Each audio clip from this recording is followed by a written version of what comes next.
पुरुष इच्छा विषय पुरुषार्थ जो कल अपना प्रसंग था दुख, जब दुख का नाश हो जाएगा मतलब दो इच्छा बताई गई थी भी आदमी की इच्छा क्या है। पुरुष इच्छा, सबसे पहले पुरुष की इच्छा क्या है, पुरुष में आत्मा की हमारी इच्छा क्या है। बहुत से 99% आदमी नहीं ठाको नहीं भी मैं चाहूँ क्या बंदा भजन भाज रहे हैं। जो को आदमी नास्तिक आदमी है नहीं, जो भगवान को बिल्कुल नहीं मानता, जो कहता है मुझे भगवान से कोई लेना देना नहीं है, मैं किसी भगवान को राम को किसी को नहीं। ऐसे बहुत सी दुनिया में है जैसे कम्युनिस्ट है और है जो धर्म को नहीं मानते। उनसे ये पूछा जाए कि तुम्हारी इच्छा क्या है, तो वो कहते हैं हम सुखी आजादी और सुख। कामरेड भी कहेगा हम भी आजादी चाहते हैं और सुख चाहते हैं। जो जुआरी है वो भी कहेगा मुझे भी आजादी चाहिए और सुख चाहिए। जो बदमाश है गुंडा है वो भी किस लिए कर रहा है, गुंडा के लिए, वो भी सुख के लिए कर रहा है, आजादी के लिए कर रहा है। मेरी आजादी में फर्क नहीं पड़े और मैं सुखी रहूं। दूसरा वो दूसरे का गला काटता है तो अपने सुख के लिए काटता है, दूसरे को लूटता है तो अपने सुख के लिए लूटता है। तो सबके मूल के अंदर जो इच्छा है वो सबकी किसकी है, सुखी है। सुख भी कैसा चाहते हैं, जो कभी नहीं जाए ऐसा सुख चाहते हैं।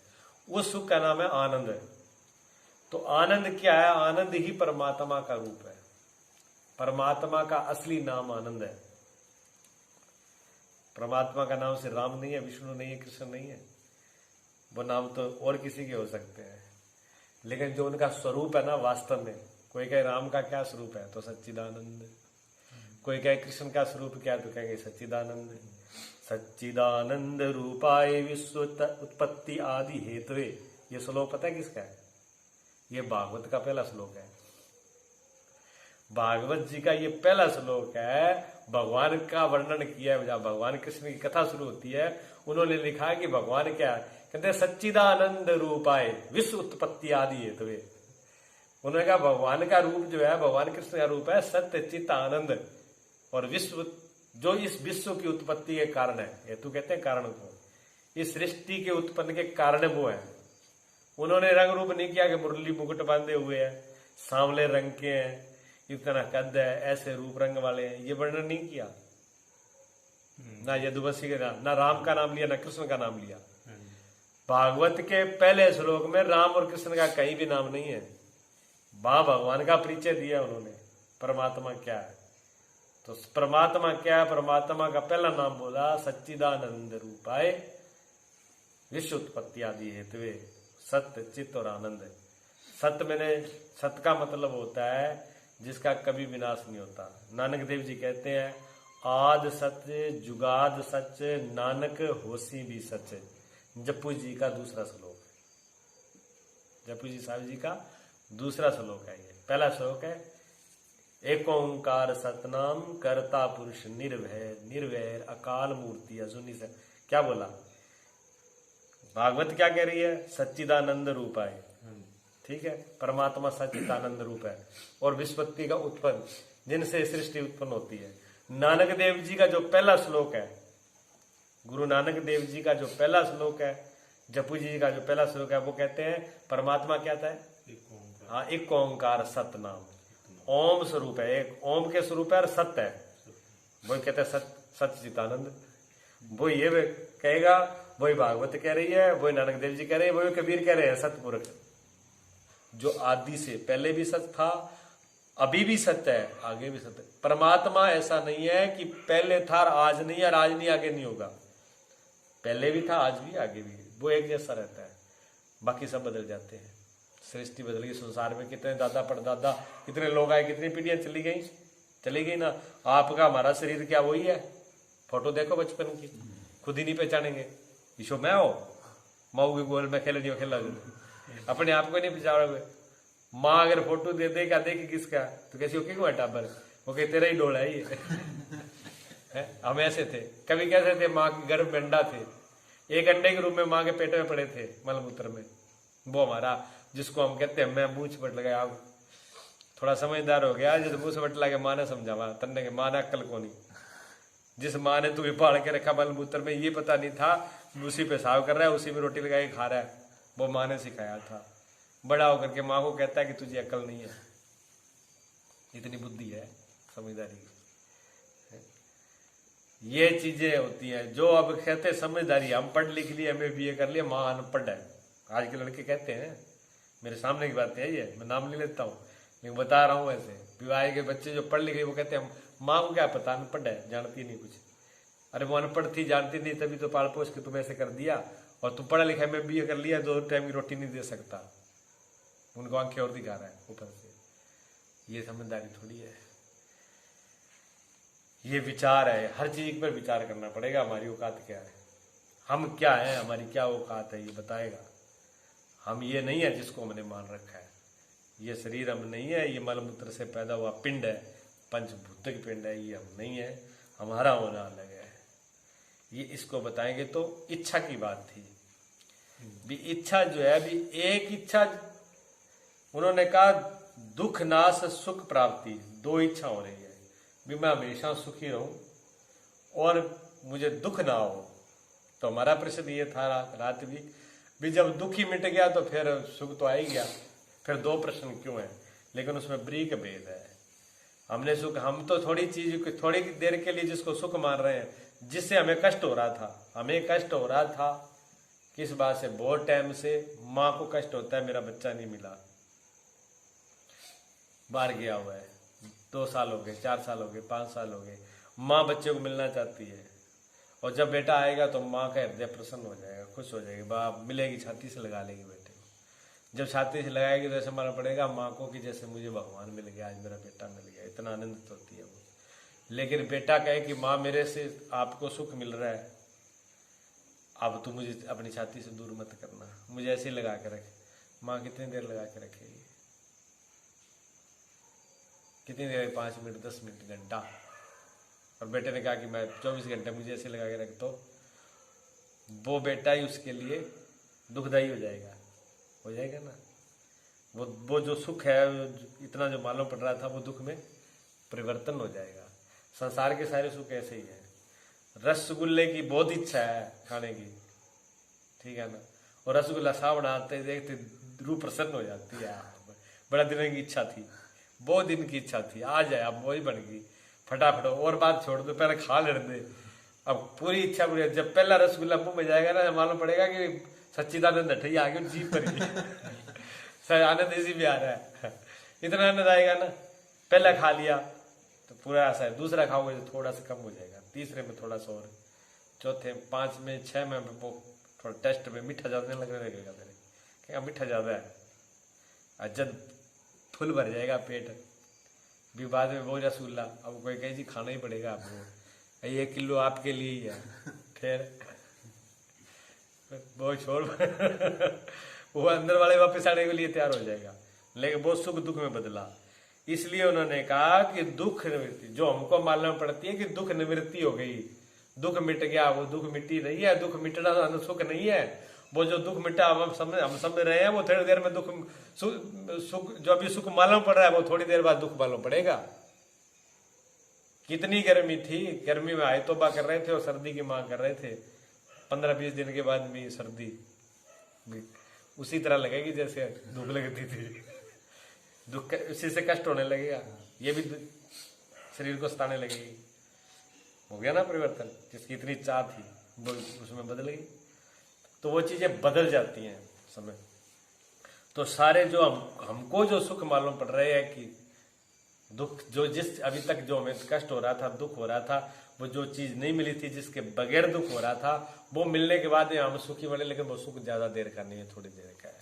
लेकिन ये क्या बात कर रहे हैं, कुछ क्षण का होता है। हाँ, कुछ क्षण का होता है। ये कह रहे हैं सुख प्राप्ति, दुख तो नाश हो ही हो, कष्ट तो ना हो, लेकिन मैं हमेशा आनंद में रहूं। मेरे आनंद में फर्क नहीं आना चाहिए, ऐसा रहूं कि आनंद में मेरे फर्क नहीं आना चाहिए, मैं जैसा वैसा बना रहूं, ये मेरी इच्छा है। आनंद में फर्क नहीं आए तो उसके लिए वो दूसरी इच्छा। तो 2 इच्छा हो गई आनंद का विषय, तो एक नहीं कहा जा सकता। आगे नहीं भी ये बातें 1 और 2 है, स्पष्ट है ना, कोई दिक्कत तो नहीं। हाँ, तो इसमें कहते हैं हेतु ताक को ब्रह्म ज्ञान स्वप्रोक्ष अपरोक्ष ताक तामे अप्रोक्ष दृढ़ दो गमाना हो। अब इसमें प्रश्न करेंगे, वो एक एक प्रश्न को लेते हैं फिर आगे चलते हैं, नहीं तो विस्तार थोड़ा ज़्यादा हो जाएगा। उनका प्रश्न ही लेते हैं। वो कहते हैं जी पुरुषार्थ क्या है, ठीक है ना। उन्होंने प्रश्न किया कि आपने बोला ये पुरुषार्थ क्या चीज़ है, तो पुरुष का अर्थ है। तो कहते हैं सर्व पुरुष की इच्छा का जो विषय है सो पुरुषार्थ है। उन्होंने उत्तर दिया कि सब पुरुषों की जो इच्छा है वही पुरुषार्थ है। अब सबकी इच्छा क्या है? सबकी इच्छा एक ही है कि मैं दुखी ना हूं, हमेशा आनंद में रहूं, ठीक है, आजाद रहूं। लेकिन यहाँ पर पुरुषार्थ, शास्त्रों में पुरुषार्थ में 4 चीजें ली गई हैं। धर्म अर्थ काम और मोक्ष। धर्म अर्थ काम और मोक्ष, इन चारों का नाम पुरुषार्थ है, ठीक है ना। धर्म अर्थ काम और मोक्ष। धर्म किसको कहते हैं? धर्म, कोई भी काम हम कर रहे हैं सबसे पहले धर्म को लिया है। गठे जहां भी आपको शास्त्र मिले, कहीं भी वाणी मिले, तो जैसे मैं बोला ऐसे ही लिखे होंगे। सबसे पहले धर्म ही लिखा होगा, फिर अर्थ लिखा होगा, फिर काम लिखा होगा, फिर मोक्ष लिखा होगा। और हमारी हालत में क्या है, हमारी गड़बड़ क्या है, हम उल्टा करते हैं। हम धर्म को तो भूल हटा दिया एक तरफ से। सबसे पहले हमने किसको लिया? काम को। मेरी कामना सिद्ध होनी चाहिए, पहले अपनी कामना बढ़ा दिया। कामना किससे सिद्ध होगी? अर्थ से। अर्थ में सभी चीज आ जाती है, धन दौलत वैभव मकान जायदाद, अर्थ में सारी चीजें आ जाती हैं। फिर हम अपने अर्थ के लिए, अपनी धन के लिए, अपने पद के लिए, अपने सुख सुविधा के लिए, हम अपनी कामना पूर्ति के लिए कुछ भी कर सकते हैं, किसी हद तक जा सकते हैं। जा रहे हैं ना। एक नेता अपने अर्थ, उसका अर्थ क्या है? मेरे ये सीट प्राप्त करनी है, वो उस सीट के लिए कुछ भी कर सकता है। वो किसी को खरीद भी सकता है, किसी को बेच भी सकता है, किसी को दांव पे लगा भी सकता है। झूठ बेईमानी छल कपट साम दाम बस जो लगेगा वो लगाएगा। उसको सिर्फ एक कुर्सी चाहिए, वो सब कुछ बेच देगा आपको। धर्म नीति धर्म की बात ही दी है। ये धर्मनिरपेक्षता की बातें करते हैं कि धर्मनिरपेक्ष देश, क्या धर्मनिरपेक्ष होना है? ऐसे लीडरों से देश थोड़ी चलेगा ना। धर्म से चलता है, कोई भी चीज बिना धर्म के नहीं चलेगी, तभी तो फैलोगे। जब आदमी बिना धर्म इन चीजों को करता है तो आदमी दुखदाई होता है। काम देव, काम को क्या बोला है? देव। क्रोध को देव नहीं बोला, मोह को देव नहीं बोला, लोभ को देव नहीं बोला, लेकिन काम देव आपने सबने सुना है। कामदेव को भगवान शिव ने भस्म किया, पूरी सृष्टि में हाहाकार मच गया। बिना कामदेव की सृष्टि नहीं चल सकती, विनाश हो जाएगा। कामदेव को जिंदा रखना पड़ेगा, शिव जी को द्वारा जिंदा करना पड़ा, ठीक है ना। उनको कामदेव का।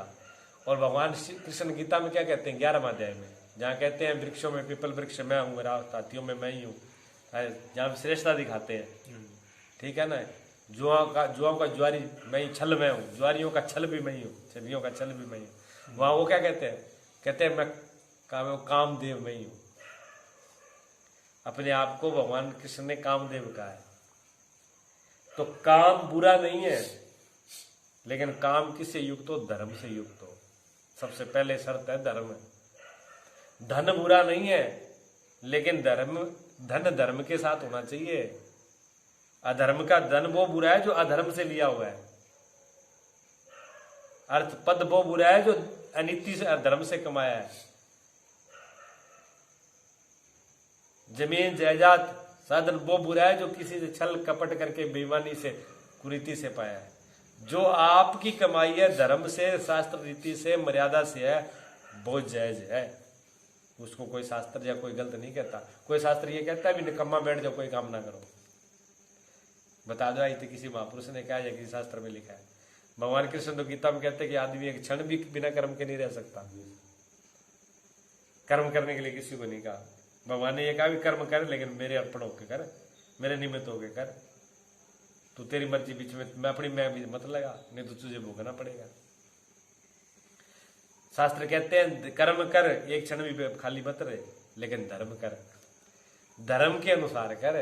पैसा कमा, नीति से कमा, धर्म से कमा, कोई नहीं रोक सकता। आप नीति और धर्म से जितना मर्जी धनपति हो जाओ, आपको कोई भी सरकार, कोई भी बात, कोई भी देवी देवता आपको वो नहीं कह सकता, क्योंकि आपने धर्म नीति से, आपके पास सब चीज नजायज नहीं है। किसी को लूटा नहीं, मारा पीटा नहीं, किसी का टैक्स चोरी किया नहीं, किसी भी नीति मर्यादा से आप बाहर हुए नहीं, कानून से बाहर हुए नहीं, आपको कौन बुला देगा? कोई नहीं बुलाएगा, सब कुछ लूट मारना पड़ेगा। और आप छाती तोड़ सीना चौड़ा करके चलोगे, और वही पैसा चोरी का कोई आ जाए धन, फिर डर लगेगा, भय लगेगा उसको रखने में। काम जो जायज है, आपको धर्म नीति से, समाज ने शास्त्र रीति से आपकी शादी कर दी, शादी करने के बाद में पति पत्नी का आप धर्म निभा रहे हो, आपको कौन रोक सकता है? कोई गोली उठा सकता है? कोई नहीं उठा सकता। आप पति पत्नी दोनों साथ में जाए, 1000 आदमी में आपकी पत्नी कह दी आदमी मेरा है, कोई रोक सकता है? कोई उसको मना कर सकता है? और वो आदमी कह दे जी ये मेरी पत्नी है, कौन है उसको रोकने वाला? और बिना इस निहारे कि आप किसी महिला की तरफ, या कोई महिला किसी पुरुष की तरफ कह दे जो मेरा आदमी है, और उसकी पत्नी साथ में हो, और दूसरी लुगाई कहते हो मेरा आदमी है, वह क्या करेगी? आरती उतार देगी। मैं रुक जाएगा, और अभी बता रही हूँ तेरो है मेरो है। शिव जी को तो लड़के देने पड़ गए जाटनी घर पे। जाटनी साहब पंग बोलेंगे, शिव जी तो लड़ाई देना पड़ गया, उनको तो बंद होना पड़ा। आम आदमी को काट क्या? दूसरे के, अगर दूसरे के हक का अनीति से करेंगे तो फिर वो अधर्म हो जाएगा, फिर उसका हमको भोगना पड़ेगा, नहीं फिर हमको भोगना पड़ेगा, ठीक है ना। तो सबसे पहले धर्म को रखा है। कोई भी काम करें हम धर्म से करें, धर्म से अगर काम है, धर्म से अगर अर्थ है, तो चौथा मोक्ष बताया है। और धर्म चल रही, धर्म तो आ ही गया फिर उसमें। धर्म से कोई कर्म आप कर रहे हो, जैसा धर्म शास्त्र ने बताया उसके हिसाब से आप कर रहे हो। आपने पैसा कमाया, धर्मशास्त्र कहता है 10वां हिस्सा आपको जो है पुरुषार्थ में लगा, दूसरों का हक में लगाना है, धर्म खाते में लगाना, मंदिर में से आप लगा रहे हो, आप ईमानदारी से कमा रहे हो, ईमानदारी से चल रहे हो, आप वो तो धर्म तो आपका हो रहा है, आप सेवा में आप लगे हो लगातार, उसके साथ आप काम कर रहे हो। वो काम फिर आपका काम नहीं रह गया, वो काम धर्म हो गया, वो काम आपकी सेवा हो गई, वो काम ही आपकी पूजा प्रार्थना हो गई। अलग से करने की जरूरत नहीं कि फिर अलग से आप कुछ करोगे। जब नीति और मर्यादा में रह के आप करते हो तो वो फिर जो आप कर रहे हो वो भी आपकी सेवा है। आपने पूरे दिन दुकान में काम किया, 1000 रुपए कमाए, उसमें 10 100 रुपए में 100 रुपए आपने गऊ को खिलाया, या किसी गरीब में लगाया, या कि धर्म में मंदिर में की जहाँ जरूरत थी वहां खर्च किया, तो वो आपकी सेवा है, वो पूरे दिन वाली सेवा है वो। क्योंकि अगर आपने 1000 कमाया नहीं होता तो अपना गृहस्थी भी कैसे करते हो और कैसे करते हो, और उसके साथ धर्म भी कैसे करते, तो वो आपका पूरा धर्म माना जाएगा, वो व्यर्थ नहीं माना जाएगा। सिर्फ अपने लिए कर रहे हैं तो गड़बड़ है। तो सबकी इच्छा यही है पुरुषों में भी, हम आजाद हो जाएं, हमें मोक्ष चाहिए और आनंद चाहिए हमें। जो सब इच्छाओं का विषय है वो पुरुषार्थ है। ठीक, क्लियर है?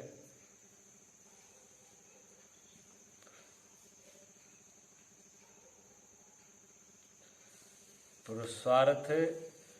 अब कहते हैं सर्व पुरुषन की किसकी इच्छा हुए है। जो हमने जिसे दोहरा दिया उस प्रश्न को फिर उठाया उन्होंने कि सब पुरुषार्थ क्या है, जो सबकी इच्छा है वही पुरुषार्थ। फिर कहते हैं सबकी इच्छा क्या होती है, सब पुरुषों की इच्छा क्या है? दुख नाश सुख प्राप्ति, दुखों का नाश और सुख की प्राप्ति, निवृत्ति, और क्या? परमानंद की प्राप्ति। सर्व सुख न परमानंद, ऐसा आनंद नहीं थोड़ा बहुत सुख नहीं, हमेशा परमानंद। परमानंद की जो इच्छा की प्राप्ति होती है, ये सब पुरुषों की इच्छा है। सर्व दुखों की निवृत्ति और परमानंद